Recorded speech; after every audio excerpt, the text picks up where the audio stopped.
Graça e paz. Vamos iniciar a nossa última aula do segundo módulo. E como eu prometi, hoje falaremos sobre casos de libertação. Mas antes eu quero agradecer a Deus por tudo que está acontecendo, por tantas pessoas de tantos lugares do mundo que estão acompanhando esse curso e pelos testemunhos que já estão chegando. Aliás, você pode dar o seu testemunho.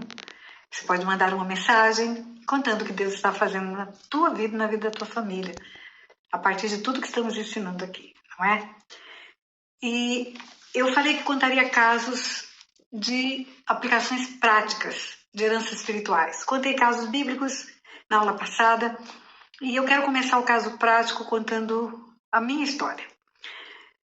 Todos aqueles que me conhecem, que têm acompanhado a minha história, meu testemunho, está no meu canal oficial no YouTube, sabem que eu vim de uma família toda desestruturada, sabem que tudo aquilo que é possível ver de errado numa família havia na minha. Promiscuidade, vício, adultério, abandono de filhos, tudo. Eu sofri um abuso sexual com 9 anos de idade, por causa da desproteção, por causa da falta de atenção da família, minha mãe drogada, meu pai envolvido com prostituição, com bebedeira. Mas Deus me alcançou, pela misericórdia dele eu fui encontrada. As mulheres são encontradas. Quem encontra uma esposa, encontra a favor de Deus. Mulher virtuosa, quem a achará? A mulher é achada.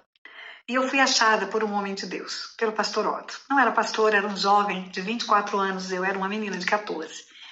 E aí, a partir dali começou uma nova história, um casamento. E eu encontrei no Otto uma família cristã, exatamente o oposto da família que eu tinha. A família dele era cristã, ele já era a segunda geração de crentes. A mãe dele converteu-se com 15 anos de idade e quando casou já era cristã e casou e criou os filhos todos no evangelho. É uma história linda. Ela teve 10 filhos, criou mais 4 de uma vizinha que morreu, todo mundo no evangelho, filha missionária, ela foi fundadora de igreja, netos criados no evangelho, tudo certinho. E eu ficava maravilhada com aquela família. Havia algumas coisas que eu não compreendia, mas naquele tempo eu tinha uma vida religiosa. A minha religião, me impedia de procurar mais fundo, mais aprofundamento aquilo que Deus estava me mostrando pela prática. Lembra que eu falei para você que na Carta aos Hebreus, capítulo 5, versículos 12 e 13, fala que é pela prática nós somos exercitados a discernir não somente o bem, mas também o mal? Então, na família do meu marido, uma família cristã, onde tudo era certinho, princípios da palavra de Deus, eu encontrei um quadro de morte de filhos primogênitos. Os primeiros filhos homens morriam prematuramente, começando pela mãe dele. Ela teve 10, o primeiro dos 10 morreu prematuramente. Era um menino, porque eram os primogênitos masculinos que morriam, e esse menino morreu com 2 aninhos de idade. Eu acredito, pela narrativa que ela contava, que era um aneurisma, a causa morte. Isso era um aneurisma, foi um aneurisma. Porque a criança tinha 2 aninhos, estava brincando na beira do riacho onde ela lavava roupa, e de repente ele começou a gritar, minha cabeça dói, e caiu morto. Caiu morto, sangue escorrendo pelo nariz e tal, exatamente um aneurisma. E aí, o primeiro filho homem da filha mais velha dela, morreu primogênito, ficou uma filha, essa filha cresce, casa, o primeiro filho homem dela, o meu marido já havia nascido, porque ela converteu-se com 15, quando ele nasceu ela tinha 45, então ela tinha 30 anos de conversão e tendo filhos, ele é o 9º dos 10. E quando ele nasceu, o sobrinho dele, filho da irmã mais velha, já tinha nascido, o nome dele Milton. E a palavra de Deus fala que por 2 ou 3 testemunhas a verdade se estabelece. E o Milton não tinha só 2 ou 3 testemunhas a contar, e até hoje a falar da santificação daquele menino. Foi criado no evangelho, cresceu na igreja, líder de adolescente, líder de jovens, optou por casar-se cedo para não fornicar, para não ter sexo sem casamento, e tinha um filhinho de 2 aninhos e meio, 2 anos e pouco. E esse moço trabalhador, ele era mecânico de diesel, trabalhava muito, e à noite ele fazia transporte para uns universitários saírem de Assis para Marília. Ele morava na cidade de Assis. Então era um menino trabalhador, pai de família, santo, menino envolvido e comprometido com as coisas da igreja. E aí uma noite, trazendo o pessoal da faculdade para Assis, A Kombi, que era o seu veículo de transporte, bate na cabeceira de uma ponte. Ninguém se arranhou, não aconteceu nada com ninguém. Danos no veículo e ele morreu. Ele morreu, foi uma batida violenta do seu corpo contra o volante, deve ter arrebentado o peito e mais traumatismo da medula, porque destroncou o pescoço, enfim. Milton morreu. Aí o outro filho mais velho, o segundo filho da dona Guiomar, morreu o primeiro menino, a filha mais velha teve um filho, morreu o primogênito dela, o outro filho, um rapaz, o primogênito dele era um rapaz que nasceu, toda a família dele tem vocação rural, nasceu em sítio, mexendo com terra, mexendo com trator, o pai muito cedo ensinava os filhos a mexer com trator, o pai dele tinha 6 filhos, e ele era o mais velho, primogênito, e ele ajudava muito o pai no serviço de preparar a terra para o plantio. Então ele aprendeu muito cedo a mexer com trator. E quando ele se torna um rapaz, ele começou a ganhar dinheiro como tratorista. Fazia o trabalho para o pai, fazia o trabalho para os fazendeiros da vizinhança, e ele era um exímio tratorista. E esse moço morre num acidente com o trator. Foi horrível, foi horrível. Era final do ano, dia de Natal, toda a família do meu marido se reunia e passava o Natal junto. Era algo assim lindo, família reunida, todo mundo junto. E ainda morávamos no Rio de Janeiro naquele tempo, eu trabalhava no Banco Central, meu marido no Banco do Brasil. Trabalhávamos até a véspera do Natal e combinou que nós queríamos. Por último, passaríamos em Boituva para levá-lo para passar o Natal com a família no final do ano. Queridos, nós passamos lá para pegar um sobrinho para levar para uma festa de família. E nós saímos daquela cidade com um corpo esmagado, dilacerado, que ficou horas embaixo de um trator até descobrirem que tinha havido um acidente. E o caixão chegou lacrado porque não havia condição de ver aquele corpo. Encurtando a história, até chegar em nós. Nosso primogênito nasceu com 4,2 kg, forte, robusto, saudável, chorou, mamou, tudo de lindo. 12 horas depois, estava morto. 12 horas depois de nascido. A pediatra que fez o atendimento dele no parto, ela não se conformava. Ela ia me visitar, ela falava: Tânia, não tem explicação para a morte do seu filho. Ele era saudável, coração batendo forte, tudo normal, não tinha nenhum sinal de qualquer falência no corpo dele. Se houvesse um sinal de enfermidade, eu teria levado seu filho para uma UTI, não teria levado para o quarto. Ele foi para o quarto, ele estava dormindo no bercinho do meu lado. E 12 horas depois estava morto. E aí, queridos, eu estou dando o exemplo da família, porque a linguagem dos crentes ela é igual em qualquer família cristã. Deus deu, Deus levou, bendito seja o Senhor, louvado seja o nome do Senhor. A vontade de Deus é boa, perfeita e agradável. O Senhor levou porque Ele queria recolher mais cedo, porque é precioso para Ele. E quem sabe o Senhor estaria evitando um mal maior se vivesse mais tempo. Eu lembro que uma irmã que foi me visitar, ela disse para mim assim: Tânia, você chorou 3 dias por causa da morte do seu filhinho. Imagine se ele vivesse até 12, 13 anos de idade, se ao nascer ele tivesse uma enfermidade secreta no coração, nos rins, em algum lugar, e aí de repente por causa dessa enfermidade a vida dele é levada na adolescência. Como você ficaria? Se você chorou 3 dias por uma criança que viveu só 12 horas, como você ficaria por uma criança que conviveu com você 12 anos? Muitas lembranças, muitas histórias, muito sorriso, muita gracinha, muita coisa para ter na memória. Você ia sofrer muito mais. Então pense que Deus abreviou o teu sofrimento, porque Deus sabe o futuro e pode ser que Deus soubesse da enfermidade futura e levou agora. Agora veja bem, queridos, nenhuma dessas falas, nenhuma, entrava no meu coração, nenhuma. Eu dizia: não combina com Deus. Essa fala não combina com Deus. A Bíblia fala que Ele é bom. A Bíblia fala que o homem vai viver até a velhice dele. Está escrito na palavra. Livro de Jó 5:29 fala lá que Deus vai nos recolher como um feixe de trigo. O justo será recolhido como um feixe de trigo maduro, no devido tempo. Ninguém recolhe feixe de trigo antes da hora, senão não dá para fazer farinha nem pão depois. Como um feixe de trigo maduro em robusta velhice. Robusta velhice é velhice saudável. É cheio de saúde. A palavra de Deus fala no Salmo 92, parte final: o justo florescerá como a palmeira, como o cedro do Líbano, plantado na casa do Senhor, e na velhice ainda vai dar frutos, para anunciar que o Senhor é reto. E o Senhor lhe renovará a seiva, vai renovar a seiva. A palavra de Deus fala que o justo toma nos braços os filhos e até os filhos dos filhos. Então a palavra de Deus tem promessa de longevidade para os justos, para os seus filhos. E quem é justificado pelo sangue de Jesus é tido por justo na palavra de Deus. Somos justos, justificados pela cruz. Tem morte prematura na Bíblia? Tem morte prematura na Bíblia. São os mártires. Morrem por amor a Deus, morrem por pregar o evangelho, morrem como João Batista perdeu a cabeça por servir ao Senhor, morrem como os profetas foram assassinados, como eu falei para você ontem, na aula passada.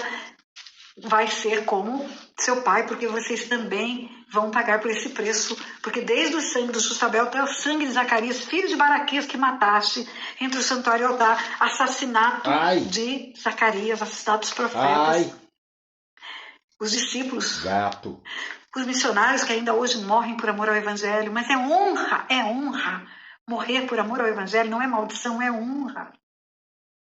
Agora, morte prematura, sem ser honra por amor a Deus, morte de crianças, morte de filho no ventre, mulheres que engravidam e abortam, engravidam e abortam, engravidam e abortam, morte de crianças recém-nascidas, morte de crianças que são acidentadas frequentemente, mortes prematuras, doenças graves, acidentes frequentes, não são atos de Deus sem causa. Deus permite que aconteça porque há uma causa. Eu pensei, Deus, o Senhor colocaria um filho na minha barriga, faria o meu ventre ficar enorme, me fazia ter sonhos, projetos, enfeitar um quarto, adornar as paredes, comprar roupinha, escolher nome, ir para um hospital, me alegrar de tomar aquela criança nos braços, orar com ela, fazer planos. Eu beijei o pezinho dele, fiz planos, esse pé vai andar pela terra, pregando o evangelho. E depois sair do hospital com um caixão. Não, eu não acredito que isso seja certo. Tem alguma coisa errada aí. Tem alguma coisa. E foi por causa da minha história que eu comecei a abrir os olhos espirituais. E vendo à minha volta, no meio da igreja, pessoas que eram afligidas. Não era eventualmente. A palavra de Deus fala, no mundo tereis aflições, mas tem de bom ânimo, eu venci o mundo. Mas a aflição é eventual, é um episódio eventual. Agora, a perda de vida abundante, se Jesus fala, eu vim para que tenham vida e a tenham em abundância. O ladrão só vem somente para matar, roubar e destruir, mas eu vim para que tenham vida e a tenham em abundância. Morte prematura não é o projeto de Deus para a vida de ninguém. Não é. A vida abundante tem que ser permanente. O problema, a dificuldade, a luta tem que ser ocasional, passageira. E eu fui pesquisar essa família. Eu falei, se maldição sem causa não se cumpre, se morte prematura é maldição, o filho de Davi, o episódio que eu contei na aula passada, morreu pela maldição, porque deste motivo a que blasfemassem os inimigos do Senhor, também o filho que te nasceu morrerá. A criança vai morrer, Davi. A maldição foi o que levou o filho de Davi. E a causa, o pecado de Davi. O homicídio que ele praticou, não com as suas mãos, mas preparou, articulou e manipulou para que aquele homem morresse, para ele ficar com Batseba, a esposa daquele homem. E eu falei, tem coisas nessa família. Tem coisas. Morte prematura de Raquel. Raquel morreu quando pariu Benjamim. Prematuramente, uma jovem mulher. Por que Raquel morreu? Por uma maldição. Raquel furtou os ídolos do lar de seu pai. Quando ela foi embora com seu marido Jacó, deixou a casa de seu pai, ela furtou os objetos de adoração de seu pai. Ela não adorava aqueles ídolos, porque senão estaria escrito na palavra, Raquel levou os seus ídolos.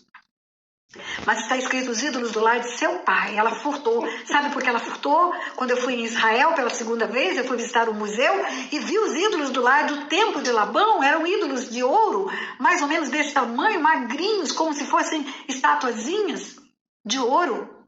Pequenos, fácil de furtar, fácil de esconder. Raquel furtou e levou. E quando Labão se deu conta de que ele foi furtado nos seus deuses, ele foi atrás. E ele foi atrás e ele investe contra Jacó em acusação. Além de levar minhas filhas, além de levar minha família, você ainda furtou os meus ídolos do lar? E não foi Jacó, ele se defende. Não fiz isso, não furtei.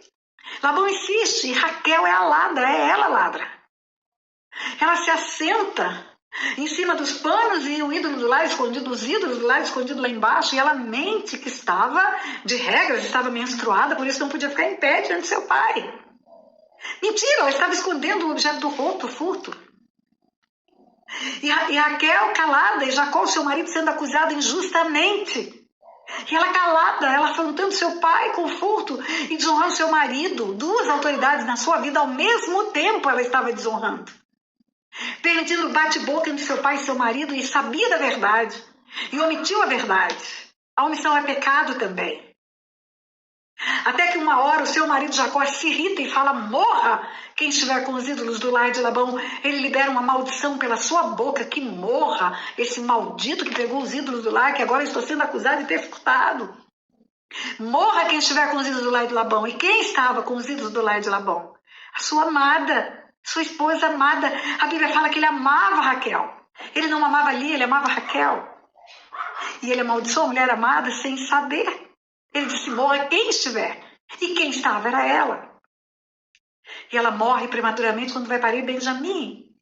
Morte prematura de Absalão, morte prematura de Aminon, jovem Aminon, morre prematuramente. Por quê? Porque estuprou a sua irmã. Morte prematura de Absalão, porque matou seu irmão. Morte prematura na Bíblia. Está ligada à maldição. E eu falei: tem maldição nessa família. Na minha eu sabia de todas. Apesar de não acreditar muito, não entender muito esse negócio de maldição, apesar de não entender por que minha mãe tinha vício de drogas, porque o meu pai e meu avô tinham vício de bebida. E depois o meu irmão vício de droga também. Eu não podia fazer essa avaliação ainda, porque eu não entendi o que eu entendo hoje. Mas por causa da morte do meu filho, eu fui fazer uma pesquisa na família. E conversando com a esposa do irmão mais velho do Otto, ela me contou que os meus sogros ainda eram vivos no tempo que ela se casou, e agora nesse tempo que eu conversava com ela eles não eram mais, já tinham sido recolhidos pelo Senhor, mas ela contou que logo que ela casou, sentavam na mesa depois do jantar e contavam histórias, e a minha sogra contava para ela que o antepassado da minha sogra era senhor de escravos. A minha sogra se converteu com 15 anos, mas antes dela se converter, ela era idólatra, adorava objetos feitos por mãos de homens. E antes dela, os seus antepassados praticaram tudo que é pecado, até o pecado de escravidão. O que é escravidão? Homens tratando homens como animais, comprando como se fossem animais. Olha o dente para ver se é bom, olha a canela para ver se é boa. Paga o preço pela vida dele, porque paga o preço, pode açoitar. Pode botar para trabalhar feito um burro de carga. Pode destruir a dignidade, pegando as filhas dos escravos para serem as mulheres que eles tinham relação sexual além das suas esposas. Podem estuprar as meninas escravas. A escravidão é uma mancha na história do Brasil. Em muitos países, mas eu estou falando de nós, do nosso país. Quando você conhece a história da escravidão, vai ler, vai estudar para você ver. Castro Alves fala sobre o navio negreiro. Aqueles homens vinham amarrados, acorrentados, desnudos, com fome, como uma carga de animais para chegar aqui no Brasil. Depois eram vendidos em praça pública. Depois eram açoitados em praça pública como exemplo quando fizesse alguma coisa de errada. Aqui em Resende tem uma praça que tem um pelourinho. Era o lugar onde eles eram açoitados. O sangue lavou aquela praça. Pastor Otto, quando esteve enfermo, teve um discernimento de Deus na enfermidade do Pastor Otto, que todo mundo sabe, acompanhou pelo meu canal do YouTube. Médico nenhum descobriu a causa, o Pastor Otto estava morrendo. Fizemos um jejum e um grupo foi levantado de guerreiros, um grupo da tropa de elite, dos meus conselheiros. Foi levantado e começamos a orar e jejuar, e Deus mostrou. Deus falou: olha, você tem contado que o Otto é descendente de escravos, que o antepassado dele foi senhor de escravos, mas vocês nunca oraram para fazer a renúncia dessa herança maligna sobre a vida de vocês? E agora o inimigo vem e cobra a fatura. O sangue derramado pela família dele, as famílias enlutadas, as mulheres ficaram viúvas porque seus maridos apanharam até a morte. Agora os demônios estão agindo e eles estão agindo dentro da lei. Vocês precisam orar e pedir perdão e se arrepender desses pecados geracionais. Queridos, quando nós fizemos isso dentro do hospital, dentro de uma CTI, o quadro mudou. O pastor Lodi estava com falência geral de órgãos. O pastor Lodi estava à beira da morte. Não funcionava mais nada. Aparelho digestivo não funcionava, aparelho urinário não funcionava a medula óssea para produzir hemácias. Ele estava morrendo por causa disso. Tomando sangue, não reagia. Por quê? Por que estava acontecendo aquilo? Porque tínhamos um legado que não tinha sido tratado. Mesmo trabalhando com heranças espirituais há muito tempo, nunca tínhamos orado por causa dessas heranças de derramamento de sangue, orado do jeito certo. Havíamos reunido como família, confessado o pecado, mas não com a intensidade e profundidade, nem a humilhação necessária. Quando Deus nos mostrou isso, nos prostramos diante dele, reconhecendo que pela justiça dele tudo estava acontecendo ali. E mudou o quadro. As histórias são assim nas famílias. Pessoas ficam doentes com enfermidades cabeça-pescoço. Um tem aneurisma, o outro tem derrame cerebral, o outro tem um tumor na cabeça, o outro tem cegueira, o outro tem uma surdez, o outro tem um câncer de laringe. Daqui para cima tudo adoece. E tem loucura também. Tem as loucuras. A doença pode não ser no corpo físico, mas na parte emocional, na parte que é neurológica. Tem esquizofrenia, tem bipolaridade, tem transtorno obsessivo compulsivo, doenças mentais. Quando você encontra numa família 3, 4 casos de doenças mentais, ou permeado doença mental com doença na cabeça, tumores e etc e tal, terceira pessoa da família que morre com câncer no cérebro, pode fazer um mapeamento dessa família que tem história de ocultismo, de feitiçaria, bruxaria, voodoo, toda sorte de consulta a demônios, consulta às trevas. Gera doenças nessa parte do corpo, gera doenças na cabeça e no pescoço. Por quê? Pela prática o Senhor nos mostrou. O Senhor nos mostrou tantos casos com sintomas de doenças nessa área da cabeça. E nesses casos fomos buscar as causas. E as causas eram heranças espirituais de feitiçaria. E aí eu perguntei para Deus, por quê? O que tem a feitiçaria, o que tem o ocultismo, o que tem satanismo a ver com isso?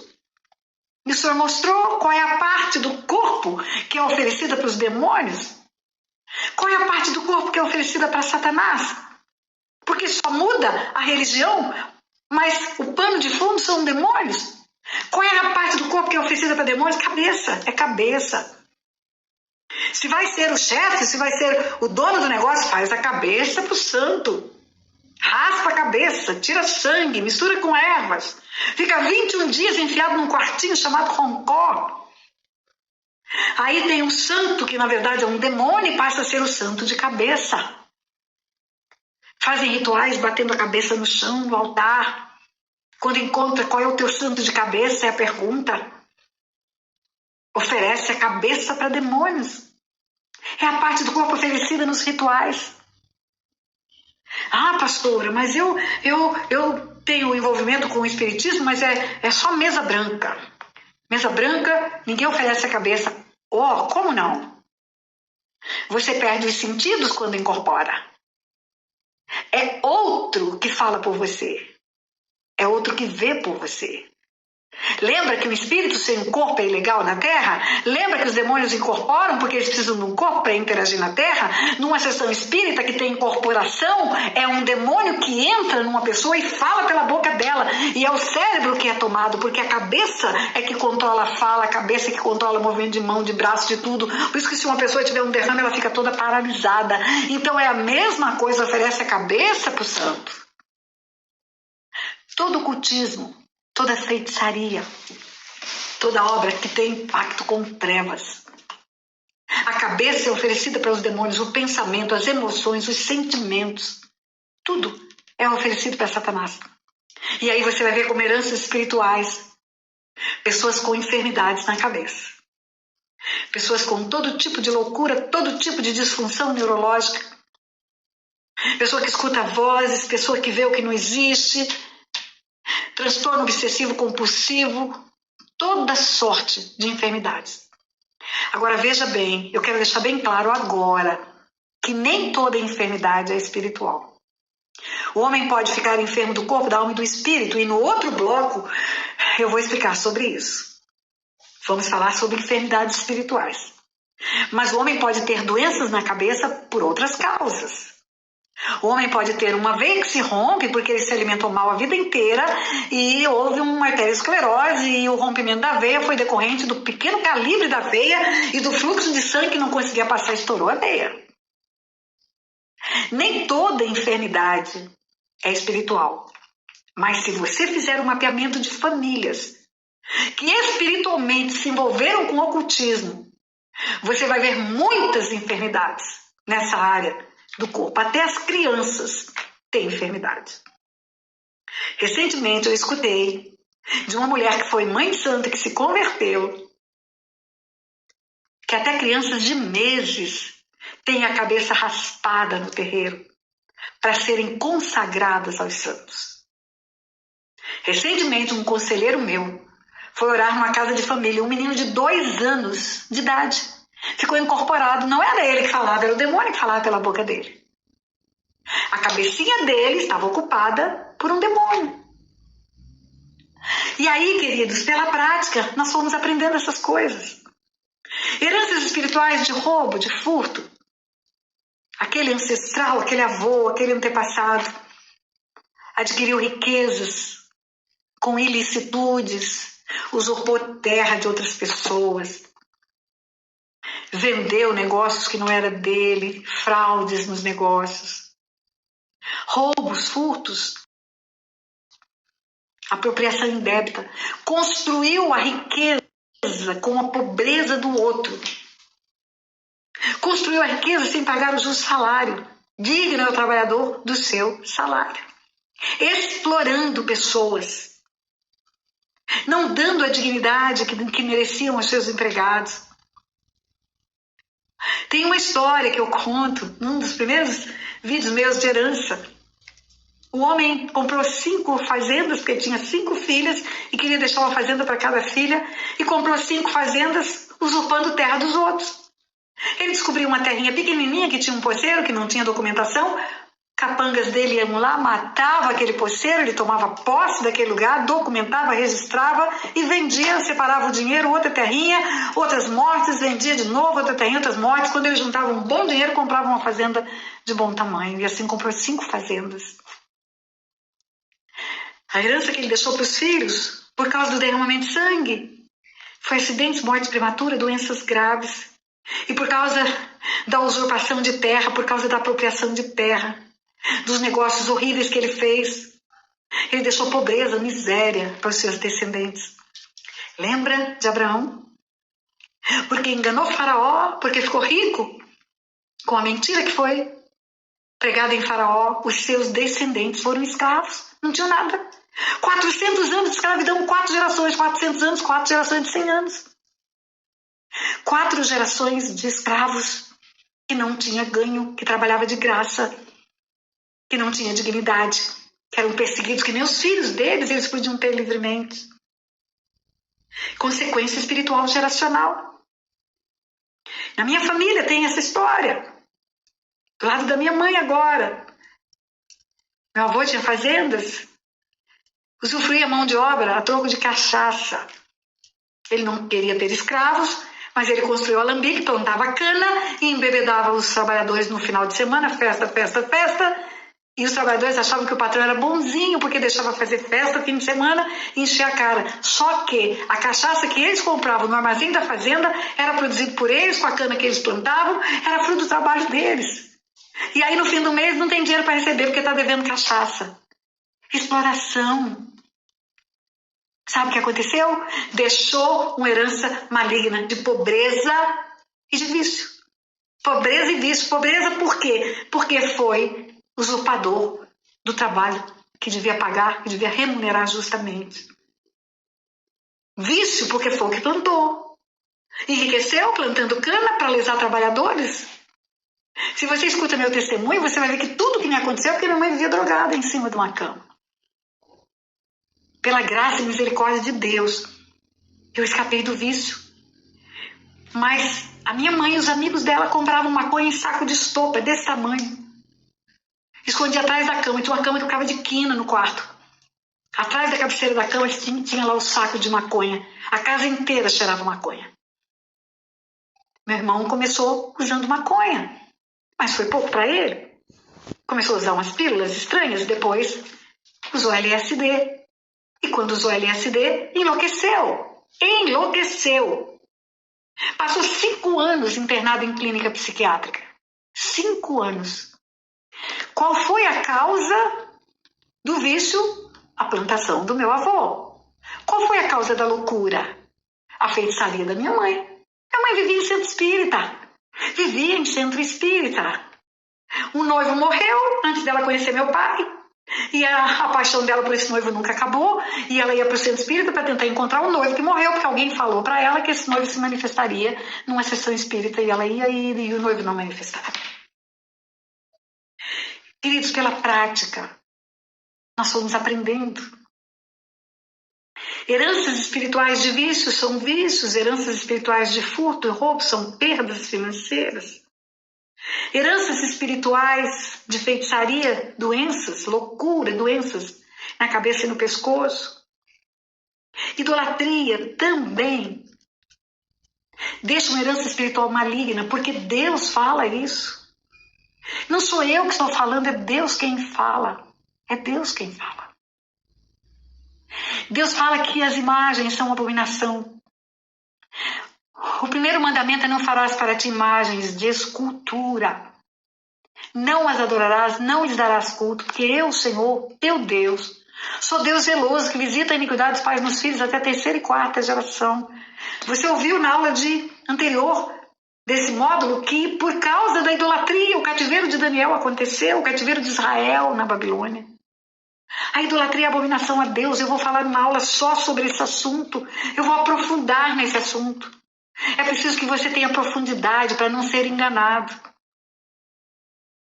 Eu estava ministrando o Silk em Joinville, e quando eu falei de idolatria, uma pessoa perguntou: quem é Maria para você? Porque um dos enganos daquele que quer falar da verdade de Deus é atacar as pessoas que estão enganadas na idolatria. Quem é Maria para você? Eu falei: Maria é a mulher mais espetacular que já existiu. Maria é a mulher mais preciosa que já existiu. Maria foi escolhida por Deus para ser o ventre que enviaria o filho dele para a terra. Maria recebe a visita de um anjo que fala para ela: alegra-te, muito favorecida. Maria encontrou o favor de Deus, ela foi muito favorecida. Certamente Deus não escolheria uma mulher que não fosse menos do que excelente. Mulher santa, mulher sábia, mulher cheia de Deus. Ela dá a parte humana do Messias. Ele precisava vir em carne para poder andar na terra. Ele existia antes dela, porque quando ele ora a oração sacerdotal para voltar para o Pai, ele fala: Pai, glorifica-me com a glória que eu tinha antes da fundação do mundo. Então, antes de fundar o mundo, ele já existia. Então, ele vem em carne através dela, mas ele existia antes dela. Ele precisa de um corpo para ter legalidade na terra, para ensinar, para andar e para ir para a cruz. Quando eu falar de idolatria, eu vou explicar melhor isso. E quem foi que Deus escolheu para dar o DNA humano?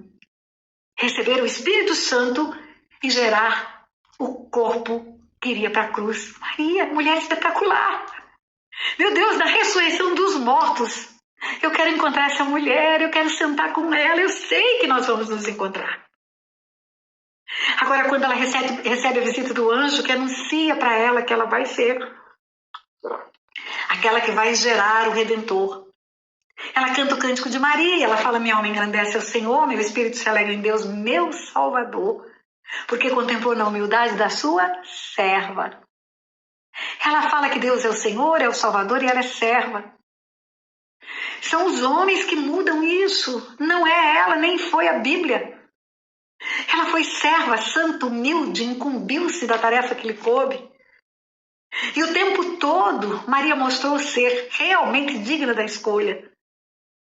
A idolatria é ter Maria como Deus, dar a ela atributos de Deus, onipotência, onipresença. Onisciência. Achar que se eu orar no Brasil, ela vai ouvir, se alguém orar no Paraguai, ela vai ouvir, se alguém orar na África, ela vai ouvir. O nome disso é onipresença. Não. Como todos aqueles que serão ressuscitados no dia da volta de Jesus, ela está aguardando. Mas deixa para lá, nós vamos conversar isso sobre idolatria. Mas eu quero dizer para você que a idolatria é uma abominação a Deus. Desde o começo da humanidade, ele fala: não adore. Não adore, não faça objetos para adorar. Porque o objeto é feito pelo homem. O homem faz um brinco desse aqui, olha que lindo. Faz uma peça e faz um ídolo. E ele adora o que ele faz. Quando ele faz, ele é o criador. O artífice que fez essa peça é o criador dessa peça. O artesão que fez esse brinco é o criador do brinco. E o criador adora a criatura, então? Adora a sua criação? É uma inversão de valores. É abominação a Deus. E a palavra de Deus é muito clara, tem uma maldição para o idólatra. Torna-se igual ao ídolo, aquele que o faz e o que nele confia. Salmo 115. Tem olho não vê, tem boca não fala, tem ouvido não ouve, tem nariz não cheira, tem mão não apalpa, som nenhum sai da garganta. É incapaz, é deficiente. Não tem nenhuma capacidade de se manifestar. Torna-se iguais a eles os que os fazem e os que neles confiam. Torna-se incapaz, igual ao ídolo, torna-se incapaz de aprender. Torna-se incapaz de entender, de discernir espiritualmente as coisas. Você explica e a pessoa não entende. Se mostra na Bíblia.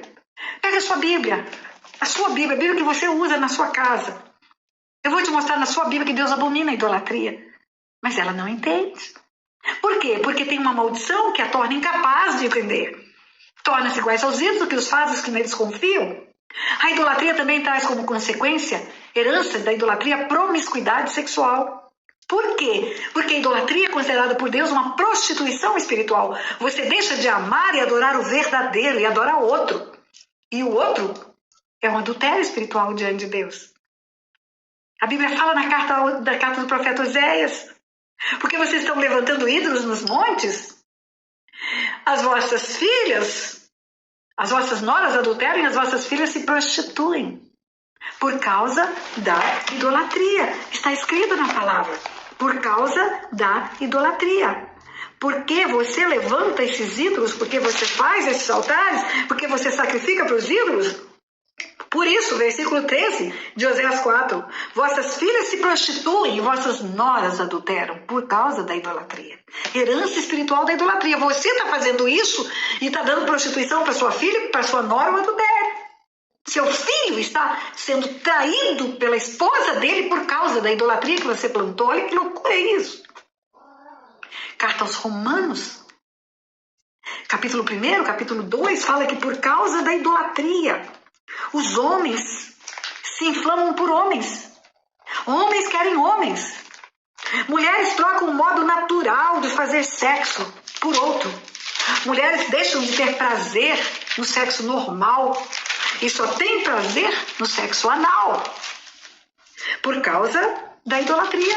Romanos, capítulo 1, está escrito isso.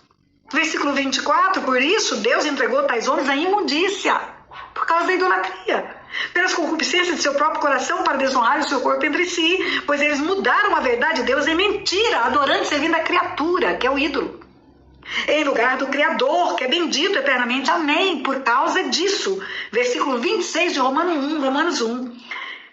Você entregou Deus às paixões infames, até as mulheres mudaram o modo natural de suas relações íntimas por outro, contrário à natureza. Mudaram o modo natural por outro, contrário à natureza. Natureza é o ânus ser usado para ejetar excrementos. Esse é o natural. Mas as mulheres começaram a ter prazer pela introdução do órgão genital masculino num lugar que deveria ser só para excretar as fezes, o resíduo do seu corpo. E por causa disso, Deus permite isso, por causa da idolatria. E mais, semelhantemente, homens, versículo 27, deixando o contato natural com a mulher, deixou de desejar a mulher, inflamando em sua sensualidade, cometendo torpezas, homens com homens. Está na Bíblia, querido. Não sou eu que estou falando isso. Eu estou apenas ensinando o que Deus escreveu. Consequência espiritual da idolatria, promiscuidade sexual. Além da incapacidade espiritual de discernir espiritualmente as coisas, de compreender os ensinos espirituais, é tão doido isso que uma pessoa idólatra, ela fica presa em repetições, como se Deus fosse surdo. E reza, como se Deus fosse surdo. Além dessas maldições para o idólatra, tem mais uma: solidão. Deus mostrou pela prática, que famílias idólatras, aquelas famílias que realmente praticam a idolatria, nessa família alto o índice de mulheres solteiras, ou mulheres que ficam separadas, mulheres que são casadas com homens que só têm casamento de fachada com elas, porque na verdade tem uma outra mulher fora de casa, vive com elas por aparência, às vezes até em quarto separado. Solidão, consequência espiritual da idolatria, herança espiritual da idolatria, solidão. Muitas famílias que têm muitos históricos de idolatria, tem muitas mulheres solteiras, não se casam. Maldição, ficar solitária. Essa é a vontade de Deus? Não. A vontade de Deus são casais que fiquem juntos até que a morte separe. A vontade de Deus são casamentos que durem, casamentos que sejam verdadeiros, que sejam uma só carne. Carne é sexo. Casamentos que sejam de alma também, não só de corpo, pessoas que se amam verdadeiramente. Por que a herança espiritual da idolatria é promiscuidade? Porque está na carta aos Efésios, está na carta aos Romanos. Por que a herança espiritual da idolatria é incapacidade espiritual? Porque está em Salmo 115. E por que é solidão? Porque é o mesmo Salmo, torna-se iguais aos ídolos, os que os fazem e os que neles confiam. Como assim? Os ídolos são solitários. A idolatria leva a uma experiência espiritual com coisas de solidão. Os ídolos não têm família. Quem é a mulher de São Paulo? Quem é a mulher de Santo Antônio, santo casamenteiro? Quem é a mulher de São Jorge? Quem é a mulher de São Sebastião?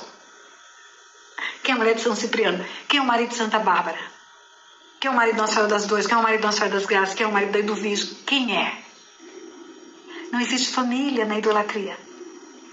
Algumas pessoas falam, não, a senhora está enganada. Tem a Sagrada Família, Jesus, Maria, José, Sagrada Família na idolatria, mas a idolatria equivocadamente não acredita que Maria perdeu a virgindade no parto, que Maria teve outros filhos, como está escrito na palavra.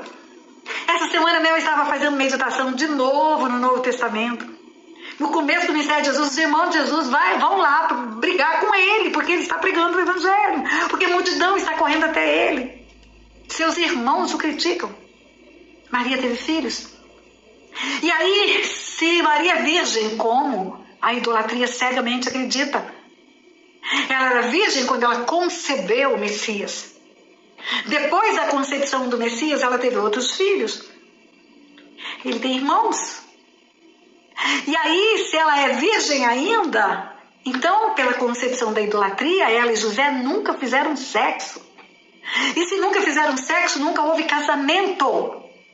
Porque o casamento, segundo Deus, é assim: deixa o homem, seu pai e sua mãe, une-se a sua mulher e torna-se os dois uma só carne. Carne é corpo. Vou repetir: casamento segundo Deus, deixa o homem, seu pai e sua mãe, une-se a sua mulher e torna-se os dois uma só carne. Sexo é bendito, a Bíblia fala. Bendito dentre todos o leito do matrimônio sem mácula. Sexo é bendito. Gerar filhos é bênção. Não tem mal nenhum Maria gerar filhos. Não tem mal nenhum Maria ter feito sexo com o seu marido. Tão bom esse marido que não a deixou quando ela engravidou do Espírito Santo. Mas se Maria virgem segundo a idolatria, não tem casamento. Então não tem nenhum santo casado na idolatria. Nenhum. E como são os líderes? Solteiros. Eles fazem o voto do celibato. São solteiros. E como são as freiras? Solteiras. As beatas, solteiras. Então não tem casamento.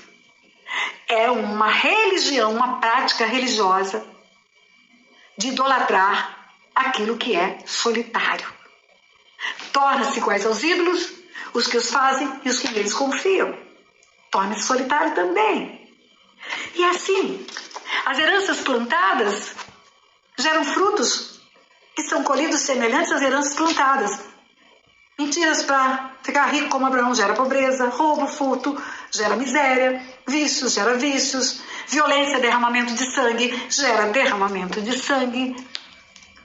O caso do menino que suicida lá em Washington, aquela família teve muitas mortes, muitos suicídios. E cada vez que uma pessoa suicida, porque o bisavô era cangaceiro e derramava sangue, cada vez que uma família suicida, que alguém na família suicida, renova o pacto, enche a medida. Lembra que eu falei na aula passada? Enche a medida. Mais sangue é derramado. E esses espíritos de morte que se alimentam do sangue vão ficando fortalecidos nessa família pelo sangue que se derrama, e mais pessoas vão derramar sangue. E essa herança vai prosseguir até quando? Aquela mulher de Washington que o filho suicidou, que eu contei para você no começo da aula, quando eu fui atender aquela mulher, ela contou que a família tinha um tanto de gente que foi esfaqueada, tinha um tanto de acidentes que perdeu o braço, mulher com câncer, tudo isso fruto do derramamento de sangue do bisavô cangaceiro. Agora pergunta se aquela família se reuniu e se quebrantou diante de Deus, chorando, pedindo perdão pelo sangue derramado. Não, contava vantagem. Meu avô era cabra macho. Uma família promíscua gera herança promíscua. Pai adúltero gera promiscuidade nos filhos. Muitas mães vêm desesperadas pedir ajuda porque o filho está vivendo uma vida de promiscuidade, confusão da identidade sexual. A menina prostituta já dormiu com um monte de gente. E aí eu pergunto, como foi a sua vida antes de converter, a vida do seu marido? Como foi a sua história? Tem casal que procura ajuda porque criança já está excitando-se com 2, 3 anos de idade. Não são brincadeiras sexuais. São realmente excitação física. Criança se masturbando com 3 anos de idade. Tinha um casal nos Estados Unidos, em Atlanta, e eles pediram ajuda porque o filhinho deles, de 4, 5 anos de idade, já estava na pré-escola, mexia nos órgãos sexuais das outras crianças, tocava na professora e masturbava-se na escola.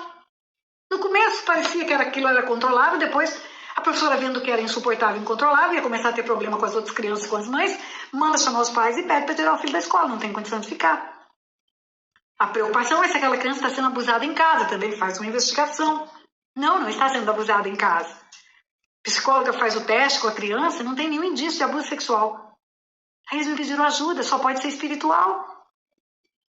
Vamos ajudar aquele casal, você não vai fazer libertação de criança. Criança não tem pecado. Criança tem herança.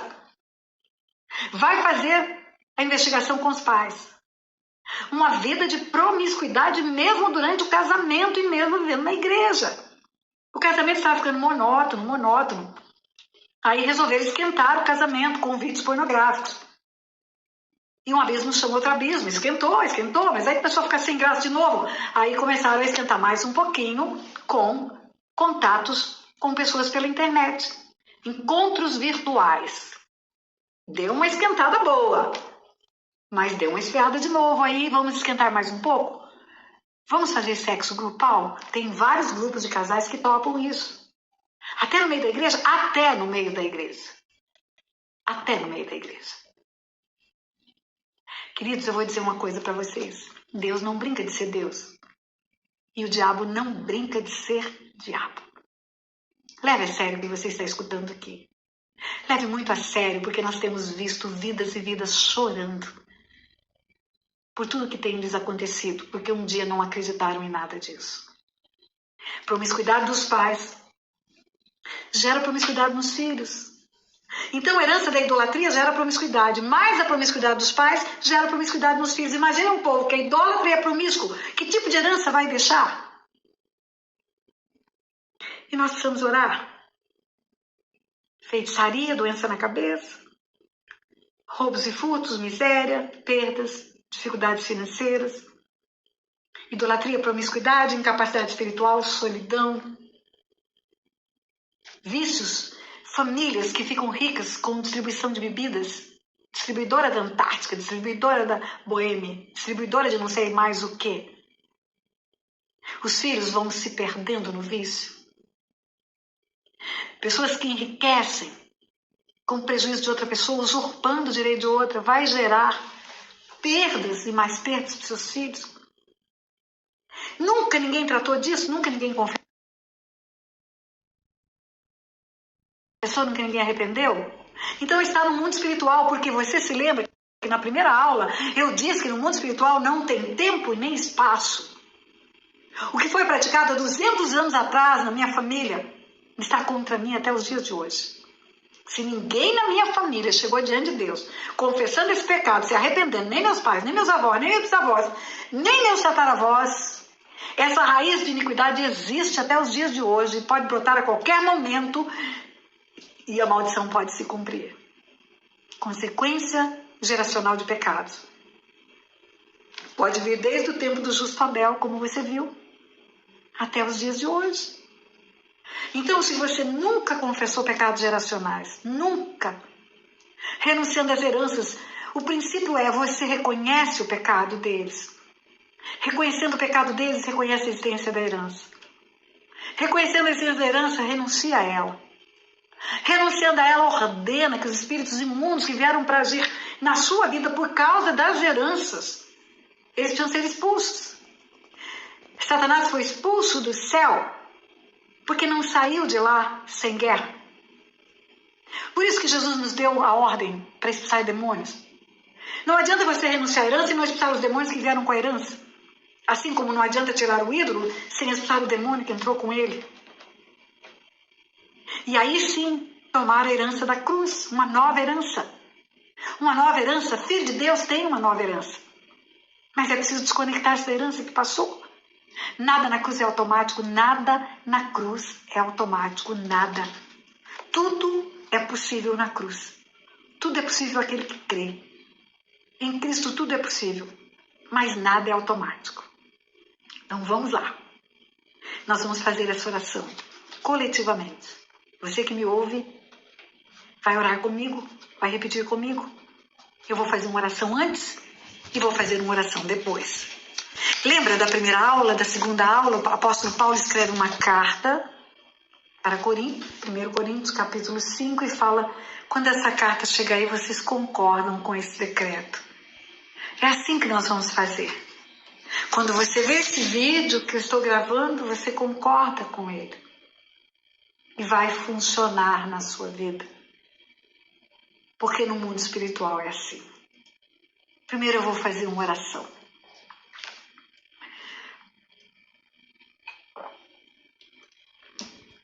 Pai, em nome de Jesus, no poderoso nome do teu Filho Jesus, Pai, eu coloco diante do teu trono de graça esse momento, Pai, o que vamos fazer aqui. Tudo que já foi ministrado, tudo que já foi ensinado. E aqueles que estão convencidos pela tua palavra e pelo teu Espírito Santo, ouvindo essa oração que faremos agora, vão concordar com ela.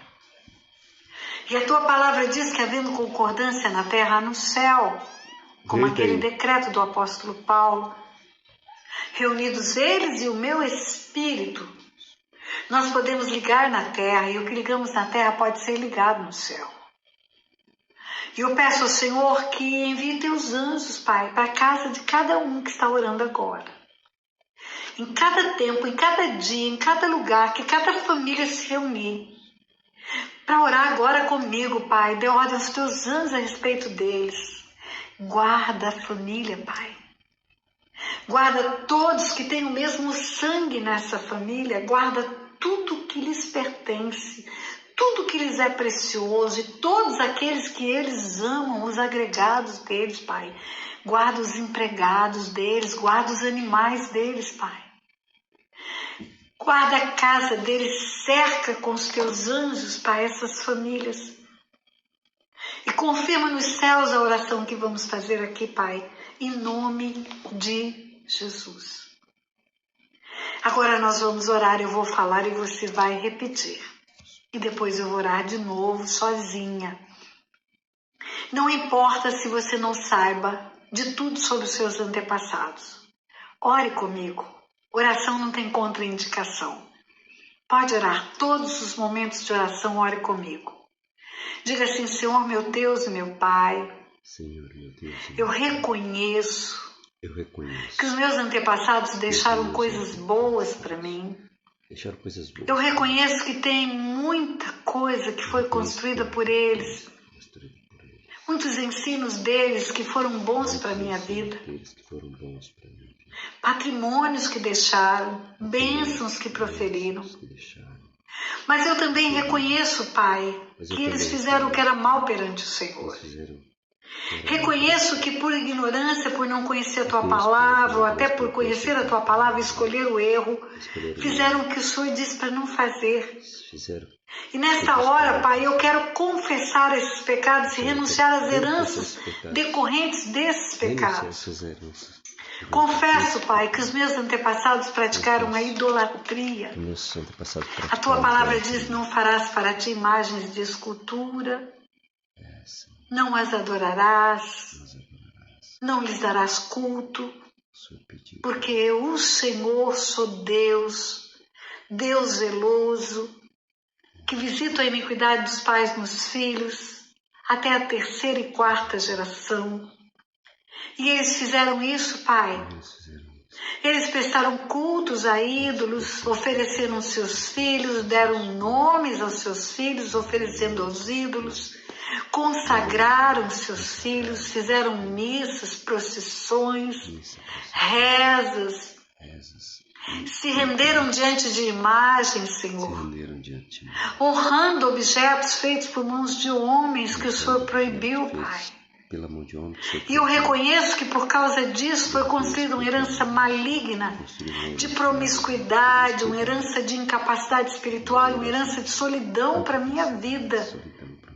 Mas reconhecendo esses pecados deles, Pai, confessando diante do Senhor e reconhecendo que o Senhor é justo, o Senhor faz tudo corretamente, renuncio agora a essa herança maligna.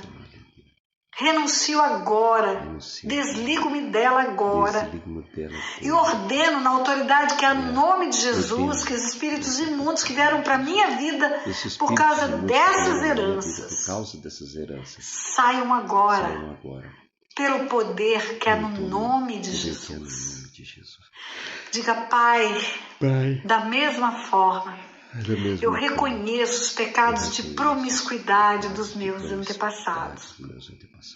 Reconheço a desonra que eles tiveram nos seus casamentos com adultérios, gerando filhos bastardos. Reconheço que não se guardaram para o casamento. Reconheço que praticaram o sexo com mácula fora do leito do matrimônio. Reconheço, Pai, que não honraram os seus corpos como templo do Espírito Santo. E reconheço que isso foi pecado diante do Senhor, foi mal diante do Senhor, e que por causa desses pecados uma herança maligna de promiscuidade foi construída para a minha vida e para a vida dos meus descendentes. Mas eu confesso o pecado e renuncio a essa herança. E na autoridade que há no nome de Jesus, eu ordeno que os espíritos imundos que vieram para a minha vida por causa dessas heranças saiam agora pelo poder que há no nome de Jesus. Diga: da mesma forma, eu reconheço os pecados de vícios dos meus antepassados, a contaminação dos seus corpos com drogas lícitas, drogas ilícitas. Reconheço, Pai, que pelos vícios eles praticaram outros pecados, porque embriagados fizeram aquilo que era mal perante o Senhor. E reconheço que por causa disso construíram uma herança maligna de vícios também para a minha vida, para a vida dos meus descendentes. Mas reconhecendo o pecado deles, que não honraram os seus corpos, que desonraram o teu nome, contaminando-se pelos vícios. Uma herança foi construída para a minha vida. Uma herança foi construída. Mas eu renuncio a essa herança, Pai. Renuncio a essa herança. Reconhecendo o pecado, renuncio a herança. Renuncio a herança. E na autoridade que há no nome de Jesus, eu ordeno agora que os espíritos imundos que vieram por causa dessa herança saiam da minha vida agora, pelo poder que há no nome de Jesus.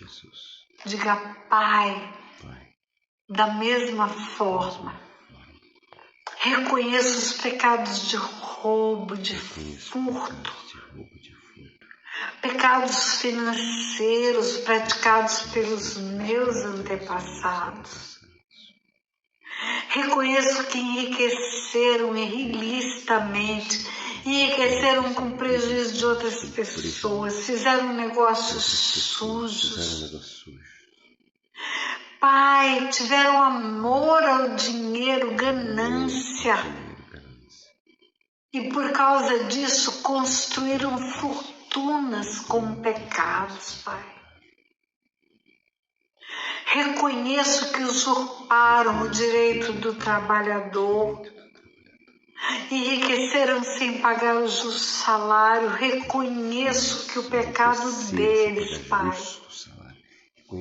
gerou uma herança maligna para a minha vida de perdas financeiras, de prejuízos. De perda financeira, de prejuízo. E reconhecendo o pecado deles, reconheço a herança e renuncio a essa herança, Pai. Renuncio a essa herança pelo poder que há no nome de Jesus. E ordeno agora que os espíritos roubadores, migradores, cortadores, devoradores saiam agora da minha vida pelo poder que há no nome de Jesus. Diga, Pai, da mesma forma, reconheço os pecados de feitiçaria, de ocultismo, praticado pelos meus antepassados. Consulta a demônios, rituais a demônios, oferecendo cabeças a demônios, corpos para demônios entrar. Reconheço que foram honrar Satanás nos lugares de trevas, desobedecendo o Senhor, desobedecendo a Tua palavra. E reconheço que por causa desses pecados, uma herança de enfermidades na cabeça, uma herança de loucura, de doenças graves, cabeça e pescoço, foi liberada para a minha vida e para a vida dos meus descendentes. Mas nesta hora, reconhecendo o pecado deles, a transgressão à lei, reconheço a herança e renuncio a ela. E na autoridade que há no nome de Jesus, ordeno que os espíritos imundos, espíritos de loucura, espíritos de doença, que vieram para a minha vida por causa dessa herança, saiam agora, pelo poder que há no nome de Jesus.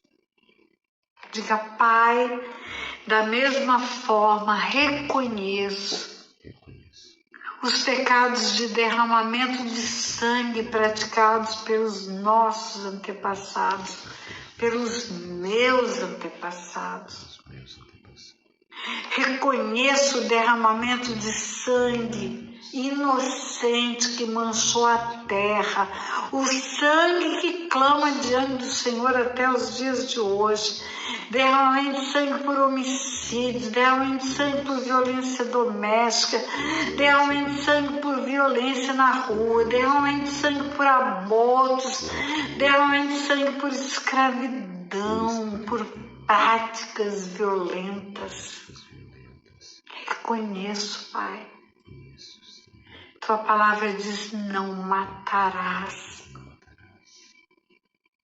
E eu reconheço, Pai, que essa transgressão dos meus antepassados originou uma herança para minha vida, de doenças graves, de morte prematura, de acidentes frequentes, de perdas de filhos, de mortes de toda natureza. Eu renuncio a essa herança.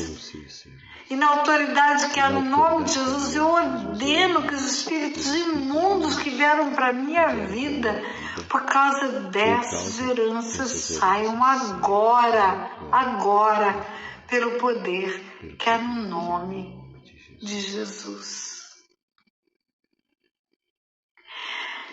Agora eu vou orar. Você repetiu comigo? Se você não repetiu, escute de novo o vídeo e faça a oração. Se tiver a família reunida, faça junto. Agora eu vou orar. Pai, os teus filhos oraram, reconhecendo o pecado dos seus antepassados, reconhecendo os pecados que eles confessaram, renunciando às heranças que eles reconheceram como consequência dos pecados de seus pais, avós, bisavós, tataravós, maternos e maternos. E eu concordo, Pai, com essa oração que eles fizeram em suas casas, concordo agora, ligo na terra, pedindo que o Senhor ligue nas regiões celestiais. Tua palavra me assegura que, havendo concordância na terra, há concordância nos céus. Havendo concordância no mundo natural, há concordância no mundo espiritual. Tua palavra me assegura que, quando 2 ou mais estão reunidos em teu nome, o Senhor está ali. E agora estamos fazendo isso juntos, Pai. Juntos. Então eu peço ao Senhor que nessa hora confirme a palavra dita por eles, de renúncia à herança, de desligamento do mundo espiritual e a ordem da saída dos demônios, porque eu agora, na autoridade que há no nome de Jesus, declaro rompidas as ligaduras com as trevas que vocês tinham por causa dessas heranças. Declaro rompidas essas ligaduras, canceladas essas heranças, desmanchados os projetos do inferno contra você e as gerações futuras, porque proíbo Satanás de agir na vida dos teus descendentes. E em nome de Jesus, profetizo que na tua vida começa um tempo de bênção. Um tempo de bênção, um tempo novo, um tempo onde você vai começar a falar de bênçãos geracionais. E na autoridade que há no nome de Jesus, eu proíbo Satanás de trazer qualquer tipo de retaliação na sua casa, na sua família, porque perdeu o lugar que tinha. O tempo do cativeiro acabou, assim como quando Daniel orou, confessou os pecados dos seus antepassados. O tempo do cativeiro acabou. Profetizo um tempo de vida abundante, um tempo novo. Um tempo onde cumprir-se os planos de Deus na tua vida. Agora eu preciso falar algo para você para encerrar esta aula. Se teus pais, avós, bisavós, tataravós, talvez não tenha tataravós, mas pode ter bisavó, porque eu sou bisavó. Se eles ainda estão vivos, e se eles continuam praticando os pecados que você confessou aqui, se eles estão vivos e ainda não se converteram ao Senhor, se eles já morreram, acabou a prática. Se eles se converteram ao Senhor, já mudaram a vida. Mas se eles continuam praticando, se sua mãe continua na prática da feitiçaria, seu pai continua na prática do ocultismo, essa oração que você fez, você precisa repetir ela periodicamente. Meu aconselhamento é que você repita uma vez por semana. Como assim, pastora? Porque eles continuam uma vez por semana praticando o pecado e construindo uma nova herança para a sua vida. Você renunciou até o dia de hoje, mas não tem renúncia futura. Tem uma herança em construção, eles não param com o pecado. Então faça disso um hábito na sua vida. Periodicamente coloca a sua vida no altar e fala: Senhor, meus pais continuam na prática da idolatria, então eu confesso esse pecado, renuncio a herança decorrente da idolatria, porque eles continuam fazendo aquilo que o Senhor falou para não fazer, ou feitiçaria, ou roubo, ou furto, ou seja o que for.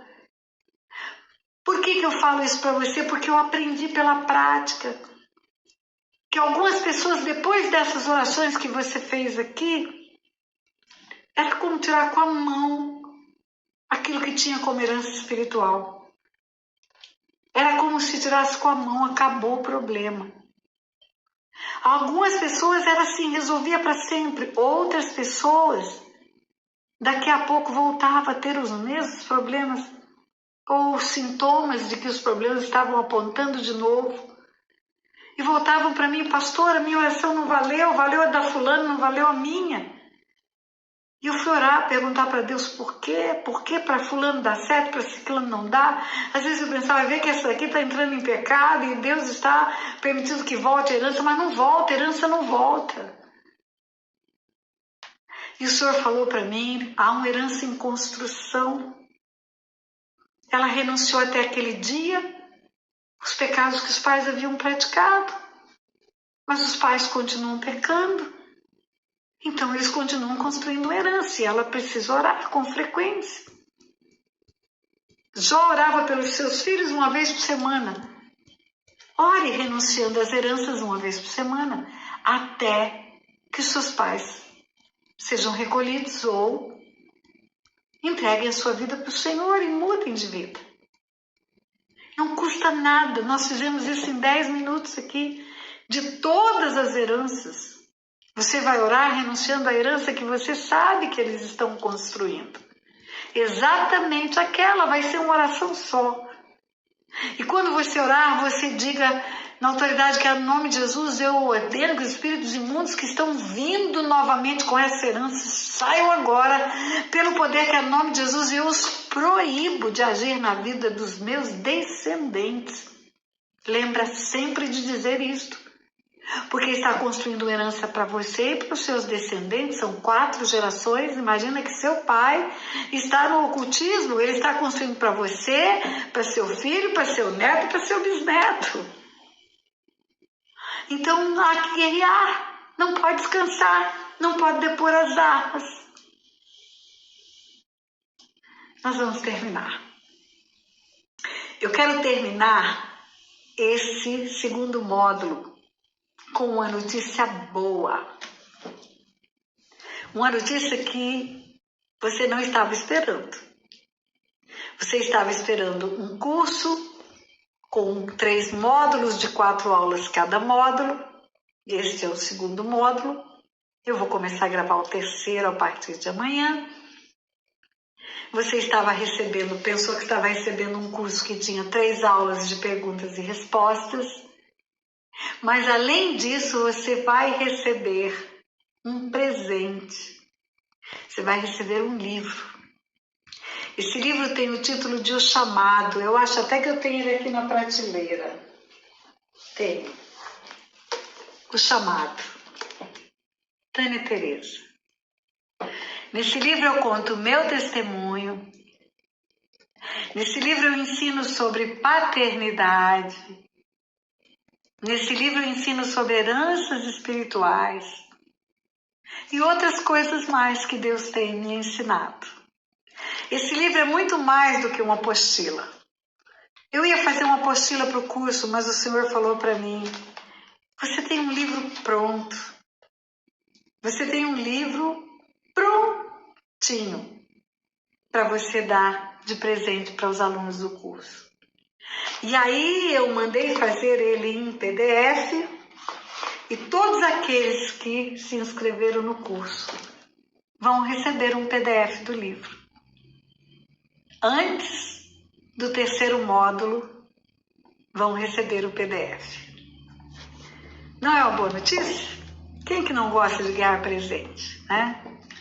Agora escute bem, você recebeu muita comida boa, pirão grosso, alimento sólido. Veja mais de uma vez esse vídeo, 2, 3, 4, 5 se possível. Veja com a tua família, reúne a tua família. Quando a família ora junto, potencializa o resultado. São pessoas do mesmo sangue, com a mesma herança. O resultado é muito mais eficaz. Aproveite esse tesouro que você tem na mão por 60 dias. Faça bom uso dele. Deus abençoe sua vida. Até a próxima aula.